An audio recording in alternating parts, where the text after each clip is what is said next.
Good morning, everybody. It's Carrie Scroggins from KDS Insurance Services. How are you doing today? Hope you're having a great week. It's been a short week with the holiday, but I hope whatever you're doing that you're having a prosperous week. So I'm continuing my series of videos today about opening an insurance agency and to try to help you understand that process. It is a very rewarding career.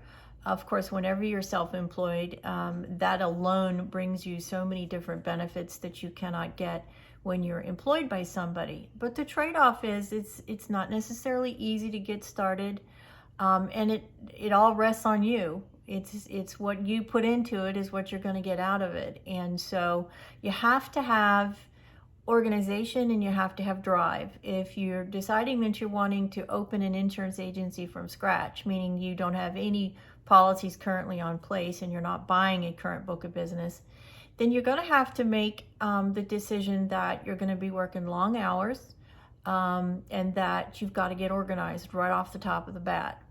So if you know that you can do those two things and you have the time and availability to dedicate to opening any kind of business, not just insurance, but in particular an insurance agency, then this is the business for you. Everybody needs insurance. It's one of the things in our world today that you really can't survive without it. There's a lot of requirements when it comes to insurance, and so the longevity of your career is endless. I'm in almost 40 years in this business, and I love what I do because I help people and I help protect what my clients work so hard for in their with their assets.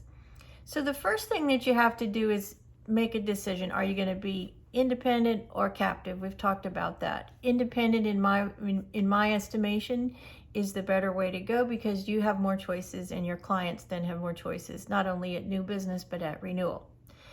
Then you got to make that decision which way you want to go, and then you have to find, if you go independent, you have to find a cluster that you belong to, and then they help secure all of your appointments. You pay them to do that, or you go and you get appointed by a captive carrier, State Farm, Farmers, those type places.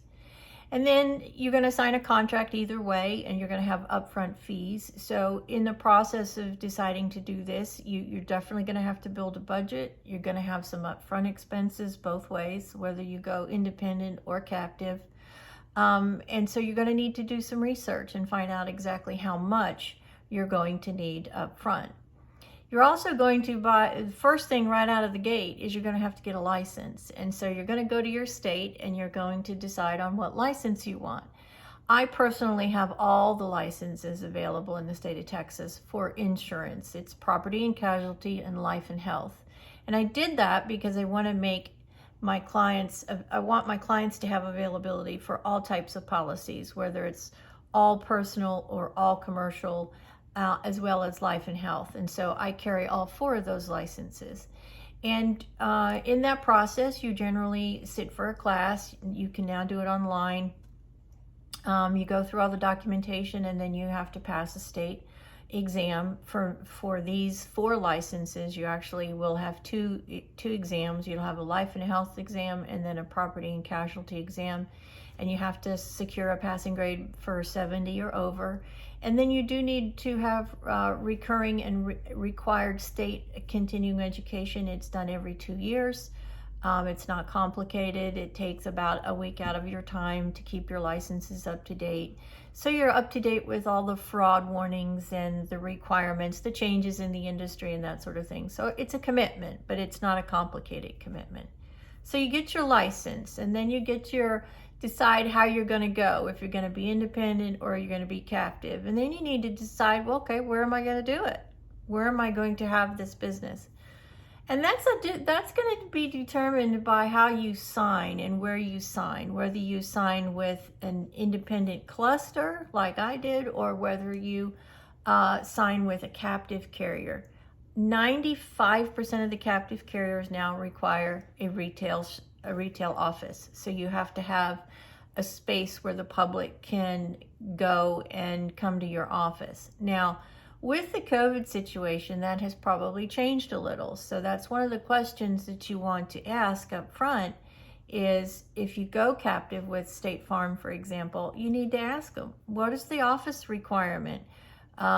A lot of states are still in the middle of this crisis. A lot of countries in the world are still in the middle of this crisis. So you would need to ask that question when you're talking to the licensing department about opening a retail office.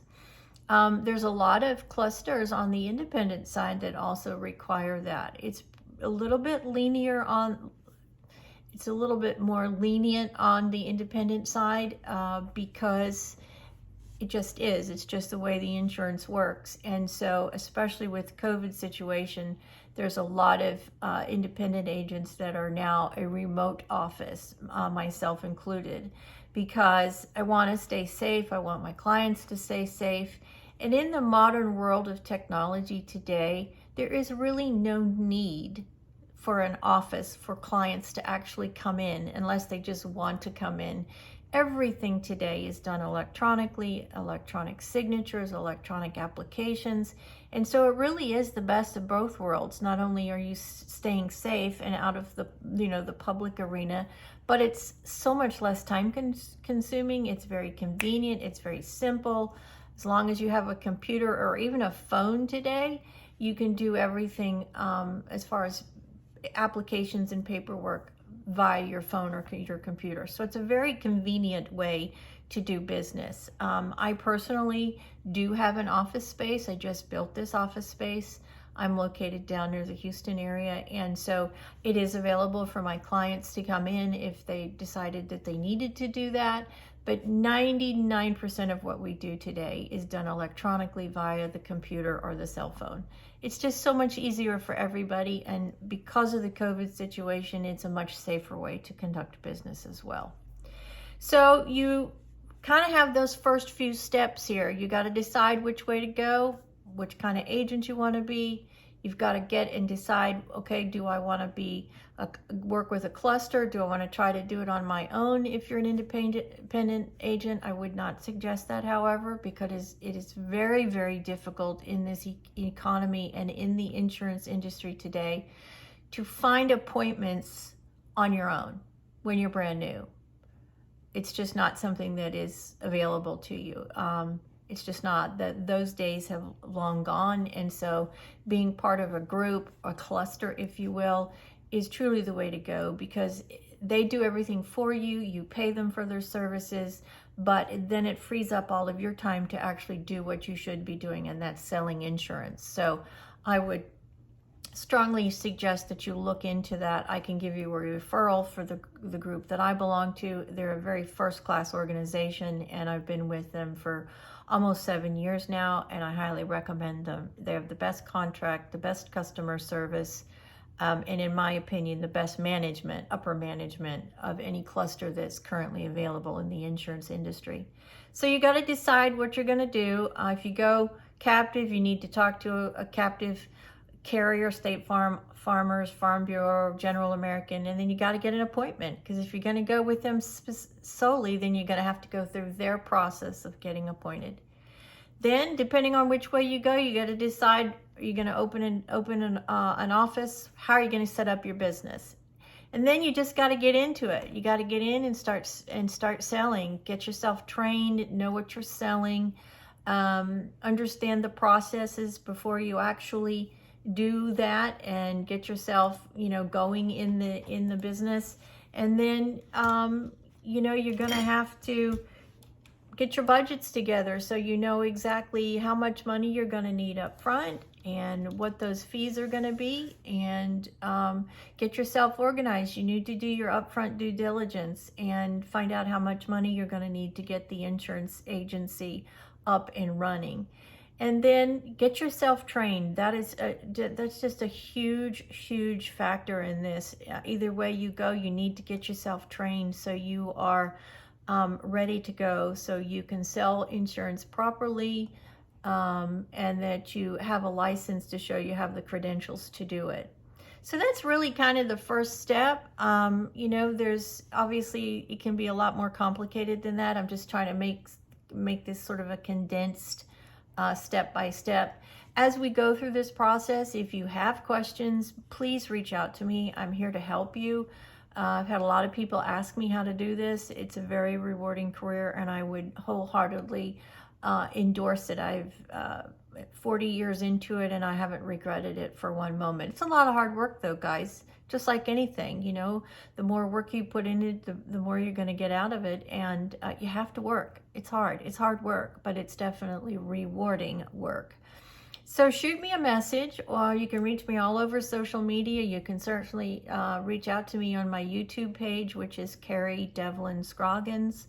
You can reach me through my offices, 817-374-4477 or 832-391-8271. And I am going to continue to post these probably twice a week. We're just going to try to go on a timeline so you can have an understanding how to get the ball rolling. And in this process, please reach out to me if you have questions or you need additional clarification on what I'm explaining. I'm happy to do that as well. So I'm all over social media. I'm all over Facebook and Instagram and TikTok and you name it, I'm there. LinkedIn. And you can reach me any of those ways. You can also reach me on my YouTube channel. Please stop by the way, and subscribe and leave me a comment. I'd really appreciate that. Hit that bell so the next time you know when a video is going to post. And I will see you in the next video. I hope you're having a great week. Get out there and make some decisions. You won't regret it. Being self-employed is a pretty remarkable opportunity.